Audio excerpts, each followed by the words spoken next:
Hello everyone and welcome to the third day of our online IBC. Today is our demo days and I'm here in this studio with Feridun from our quality control partner Venera Technologies. Hello Feridun. Hi Marina, how are you? I'm fine, thank you. And you? Great, doing great, thank you. Okay, before we go into demos, I will quickly introduce to you Venera Technologies. So it's a company who produces an cloud and on-premises quality control tools. Different price models and setups are available. You can check not only standard video and audio files and images. There are some exclusive settings and checks for like hardening PC or mosquito tones. Venera Technologies tools are browser-based. There are different APIs available, so you can integrate Venera Technologies tools into your workflow as well. So, sorry. It's frozen. Can you please log in? It's Victor. Sorry. It's okay.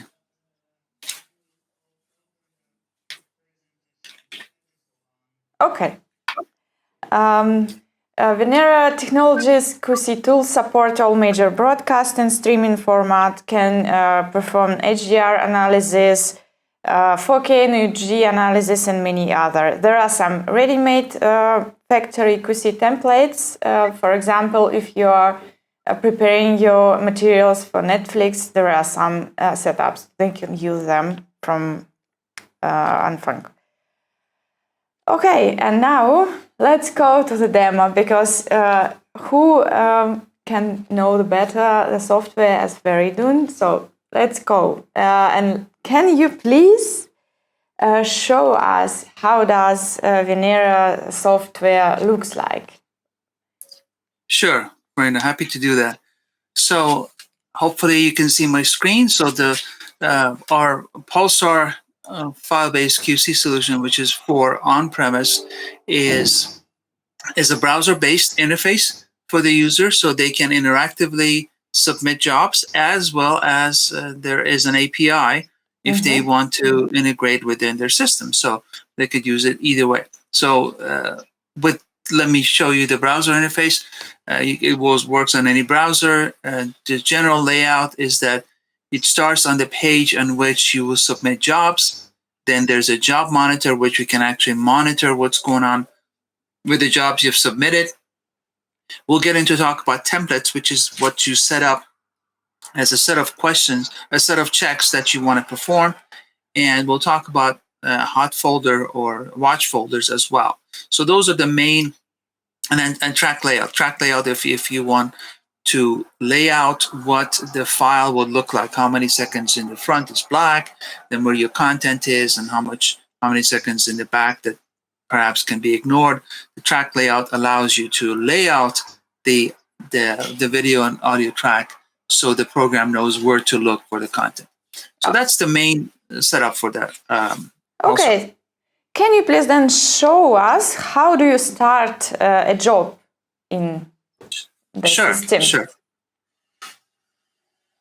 Okay. Do you still have my screen? Yes. Okay. So to submit a job in the post-job screen, you click on the location to get to the file that you want to QC. And so that could be anywhere that you're on your machine, or if you're connected to a NAS, as long as the drive on which the content resides is visible to your PC, then Pulsar can see it as well. So I grab my file. Then you need to assign a template to it. For now, I'm just going to pick a template, but we'll talk more about how this list shows up. But for an operator, all they need to know is the name of the template. So I pick my template, and then I submit my job. As simple as that. So you pick a file, you pick a template, and you submit the job. Okay. And if we go to the job monitor, this is where it shows you the job that's running. And so you could have multiple jobs submitted at the same time, and it will queue up. And with the Pulsar Pro edition, you can run up to 4 files at a time. And so everything else will queue up. And as soon as one job is done, the next one automatically gets in the process and gets going. And it gives you the status, like in this case, 84% completed, how many errors and warnings found. On this page, when you have the queue, you can change the priority of the jobs, move them up and down, cancel a job, pause a job, restart a job. All those features are available. Mm-hmm. Okay. And so when the job completes, you go to the process link on the top right corner, and it will show you the list of jobs that you have run. And this is the latest one we ran. And it's in red, which means there were errors or warnings. Mm-hmm. And if the job is successful, it will be black, which means it's completed successfully. So the user has a easy, quick way to look at all the jobs they have run and whether they'll be successful or not. Mm-hmm. Okay, so yeah, it really looks very easy and understandable. Mm-hmm. Yeah. So yeah, we try and make it very user friendly and easy to use. And then so if the user wants to see a view of the report, there are multiple abilities here to see the report in an XML, which we're going to look at right now. You can see it in PDF, you can see it in JSON, you can see it in the spreadsheet format. All those are available, but we'll start with the interactive view. Yeah, so yeah, can you please show us the report? How does the report look like? Yeah, so the reports are intended to be really easy to follow. So we have broken it into sections. At the very top left corner is some of the more technical details about the file. The video codec, what it is, the audio codec, what it is, how long the file is, and how in terms of duration and as in terms of size. And then when you look at the status bar, which is red, that's an immediate visual indication that your file has failed. There's some issues. And of course, it shows here the number of errors and warnings. Mm-hmm. So you can see how many errors and warnings you have. Then it starts with the container at the file level, and it tells you how many tracks there are. So there are only 2 tracks in here, one audio track and one video track. And if the user, in this case, has chosen to also see the media info data, the media info data could be right as part of the report. So as you know, media info is a utility that anyone can use to look at the details of just the metadata of their file. And so now that's embedded within the Pulsar report. So if the user, for example, wants to see the media info, then they can. All the data is present here. So they don't have to go outside and run the job and come back into Pulsar. Okay. Mm-hmm. And then at the container level, there's a warning. Warnings are an exclamation point with an orange circle that it says the duration of the audio and the video do not match. So that's a good sign to know up front that the file doesn't have the same duration for audio as it has for video. So something isn't right. So that's indicating that's what the issue is. Mm-hmm. And then it gets into the video. So now we're in the video section of the report. In this section, first, Pulsar provides details about the technical details about the video, the GOP structure, frame size, and so on. And then it provides additional information such as the width, the height, the frame rate, aspect ratio, and all the other details. Mm-hmm. And in cases, for example, this is a 1920 by 1080 file. However, the active video is only 1888 by 1062. So it's not the full frame. Mm-hmm. And so what we do then is we can show the active video, what the active width and active height is, and where the coordinates are for the black bar. Mm-hmm. So the user will know where the coordinates are. So that's important sometimes to know exactly whether you have a full frame picture or not, and it may be an error, an issue. It should be full frame, and it's not. So this will tell you. Mm-hmm. Then these are the more detailed errors that is found in the file. Errors are marked with an X or in the red circle. It gives you a time code, so it gives you the location of where the error is, and it gives you a description of what the error is, and also gives you a thumbnail, so you know exactly where the issue has come up. Mm-hmm. So it makes it easy for the operator to see where the problems are. So all the video related issues are listed here, given time code, given description. There are other issues, for example, these hits, these video hits, so that the Pulsar report can show that to the operator. Mm-hmm. So once all the video errors have been listed and provided, then Pulsar goes to the audio section and reports any information about the audio. And in the audio section, similar to video, first the technical information, how many channels of audio there are, and the bit packing, the sample and frequency, the duration of the audio, all that information is listed. Then any issues and errors found. And so in this case, 2 warnings. The number of channels does not match the user-defined value. So the user-defined for this file, assume this file would be a 5.1 audio, so 6 channels of audio, but Pulsar only found 2. So there's something isn't right. And sampling frequency also didn't match. The user had defined it to be 64 kilohertz, and it was only 48 kilohertz. So very quickly, operator can see what the issues with the audio is. It also had a loudness problem. So the audio was louder than what the threshold was that was set by the operator in the template. And so it reports that as well. Mm-hmm.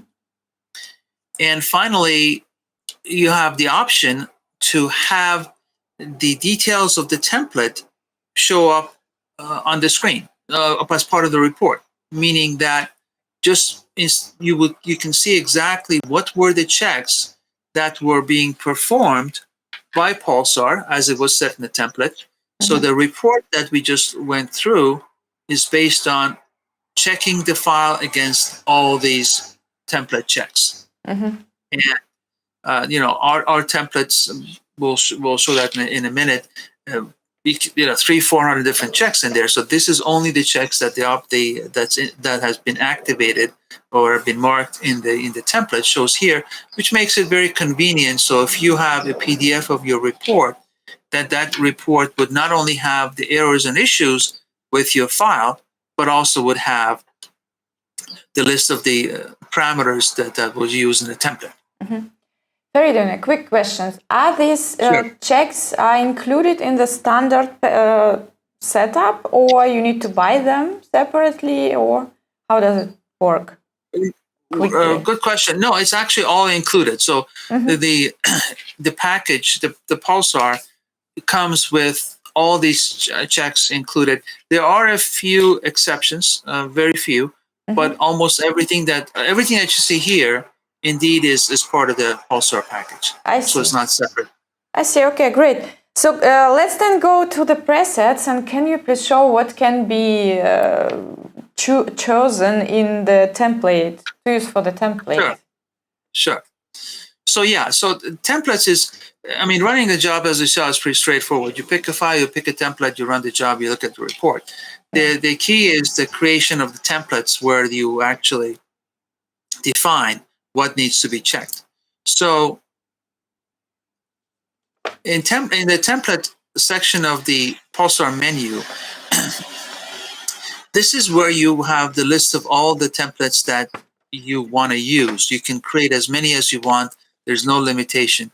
But the interesting thing is we also, under the factory templates, we provide a series of ready-to-go templates based on specifications from various platforms, such as, for example, Amazon Prime.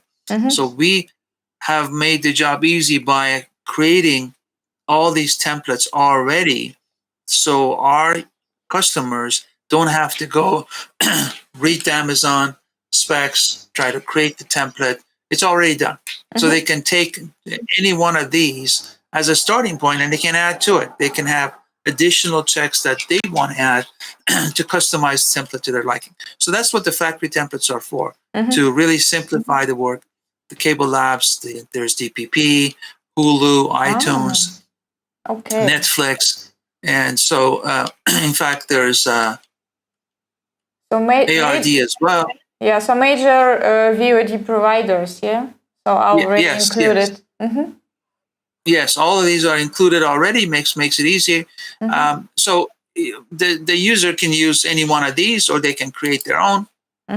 And also these templates can be exported out. So if we have customers that have multiple branches, multiple offices, and they create a template, they want to share it with their colleagues in a different office, they can export it out, and the colleague can import it in using the import button in the bottom right corner, and they can import that template back in. So let's look at a template and more details of the template. Yeah, that would be great, because I believe there are many parameters that you can set up for. Yes, you're right. You're right. So there are plenty of parameters you can set up. So there's a lot of detail here. So obviously we're not going to be able to get to all of them, but just the high level for what are the most important from your point of view?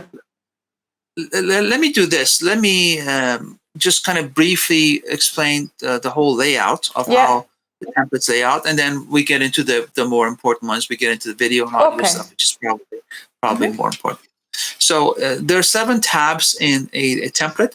The general tab, the high level tab, is just general setup. So for example, do you want a PDF report to also be generated? You want a JSON report to also be generated, for example. How many errors should be shown in a report before it stops reporting reporting an error? So sometimes the users want to set a limit so the report doesn't get too big. If the file has 20 of the same kind of error, then that's enough. They know that file has issues. So those limits are set, but the user can change. One important factor here is an option now called analysis mode, which is where you can define whether you want full analysis or fast analysis. And what that means is that with full analysis, as everybody expects, you're looking at the video issues, you're looking at the audio issues, full analysis. Fast analysis, however, is so that we don't decode the video, we don't decode the audio, we're not looking at video audio artifacts, but we're verifying the file in terms of conformance, in terms of the file parameters. We'll check in all of those without requiring to decode video and audio. And what that does, it allows for much faster analysis, but of course not as deep of analysis. And there's a place for that. There are a lot of times a customer may have in their workflow already done the deep analysis, and at the last minute before they deliver the file, they just want to make sure that for this file is okay. So they do a fast analysis. So there's a place for it. Or as the file comes into their workflow, they want to do a fast analysis first, just to make sure this file is good before they spend any time working on it or fixing it. So that's what the full and fast analysis does. I'll quickly just the package tab is for IMF and DCP, and as you mentioned, we do support. We have the most extensive set of checks for IMF and DCP. We won't get into right now, but here they are. At the container level, this is where you check the structure of your file, so you can check for conformance, verify the file size, verify that it's the right type of file. You can look for making sure, for example, there's only one video track and how many, whatever number of audio tracks you expect. Yeah. You can look for if there's a time code discontinuity, if there's any break in the time code, we can detect that. And by the way, all of these checks have a pop-up, the question mark that if you put your mouse on it, it pops up and it gives you additional information about that particular check. And as you check an option, here it shows you whether that should be reported as an error or as a warning if it fails. So if it does detect time code discontinuity, which is not a good thing, should it, by default, it will report as an error. But if you only want it to be reported as a warning, you can change it to be a warning. Okay. Yeah, very detailed setup. Yeah. Yeah, and then there are more specific checks for MXF, MPEG transport stream, and QuickTime MP4. So there's additional stuff there. Let me just quickly go to the video. The video track is probably is the most extensive tab that we have because there's lots of checks you can perform on video, and you can verify so there are 3 sub parameters on video. You can look for codec, verify the codec, chroma format, color matrix, color primaries, transfer characteristics. The list goes on. Frame rate, display width and height. So a variety of GOP level checks, picture level checks. These are all the checks you can perform on the video to verify that your file is correct. And so there's a lot there. And then there's additional specific checks for some of the more common and popular codecs like MPEG-2, H.264, ProRes, JPEG 2000, and so on. And then the quality parameters tab is where, when we think about QC, we typically think of this part, but there's all the other parts we talked about. But here's where we decode the video. We start looking for issues within the video. And there's a long list of checks we perform. Let me just talk about just a few of them. For example, the Luma violations. So if the frame is too bright, so too hot, so we can the user can define in the template what the maximum and minimum values, the 2 threshold for the luminance should be, and so Pulsar can verify that and check for that. So this is kind of a pictorial way to look at if it's too hot or if it's too low. And so that's what we can do and show. Same with chroma format. So the user can define minimum maximum values for it. We can check for black frames. All of a sudden, if within the file there's some black frames, the user can define how many black frames need to be present before it's considered an issue, considered an error or warning.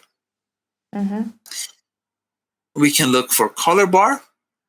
So if the file has a color bar, then we can detect and report the location of it. If the file has combing issues, we can detect and report the location of it. There are a variety of digital hits that we can detect and report. So different kinds of video issues that may show up in the report in the file can be reported. Is there and this your exclusive tests like hardening PSC also can be set up here in this tab or somewhere else? To do what? I'm sorry? To the hardening PSE, this test. Oh, yes. So PSC can be set up here. So photosensitive epilepsy can be set up here. So we have integrated the standard for PSC, which is hardening PSC. We have integrated that. It's very straightforward. You just mark it to detect all these various issues, and we run the file through. If there are photosensitive epilepsy PSC issues, we can report them back, the location where it occurs, And so it's very easy for Pulsar users to be able to know exactly at what location their file they may have violated or there's a PSE artifact that they need to fix. Feridun, as there are not so many minutes left for our demo, can we quickly go through the last steps in your software? Okay. Sure. So very quickly. So there's also, we can deal with HDR content, HDR10 plus Dolby Vision. On the audio side, there are a variety of audio checks you can perform. Look for mute, look for silence, loudness checks. We can verify if it's a dual mono. It's supposed to be a stereo audio, but it's a dual mono. We can verify that. Audio clipping, we can verify. We can verify the language, so we can actually check the language of the file and report back if the proper language is there. So, and also we can verify that if there's a closed caption that's supposed to be embedded within the file, we can verify that as well. So there's a lot of checks in here. It's the template is very, very elaborate, but the user can choose the ones that make sense to them, and you can have as many templates as they want and be able to use them in different locations. One last and quick thing is the hot folder, which is where you define a location so that Pulsar will automatically start the QC process if there are files in this location. So this simplifies, it kind of provides a little bit of automation so that you don't have to come in and submit jobs individually. So you can quickly have a folder. As you put the files in there, Pulsar will pick it up and run the jobs. And then you can even define if the file succeeds, move it to a different location. If the file fails, move it to another location, which makes it easy. Yeah. And then you can have emails go out automatically when a job completes. If it's successful, send an email. If it fails, send an email. Include a PDF of the report with the email. All that stuff is built in as part of the package, so the users can use it. From your experience, customers, what do they prefer to do? To use your built-in presets or set up everything from scratch? It really depends on the user, because some users are submitting content to Amazon and Netflix and Hulu and so on. So obviously it's easy just to use the templates we have set up and use that as a starting point and add more to it. In some other cases, they're doing work for other independent platforms, which they have their own spec. So they need to build something from scratch. More often than not, they will use something like the Cable Labs template, which is for broadcast, as a starting point, because there are certain settings that will always be the same. So they will use that as a starting point, and then they add additional checks to it. Okay. Thank you very much, Feridun, for such an insightful demo in such a short period of time. My pleasure. You are interested in more detailed information or a private demo, please talk to us. We can arrange it at any time. And after this stream, you can also meet Feridun in a coffee bar if you have any questions. Please don't hesitate to join us there. And thank you everyone for being with us today during the quality control demo by Venera Technologies. Thank you, Feridun. Thank you, Marina.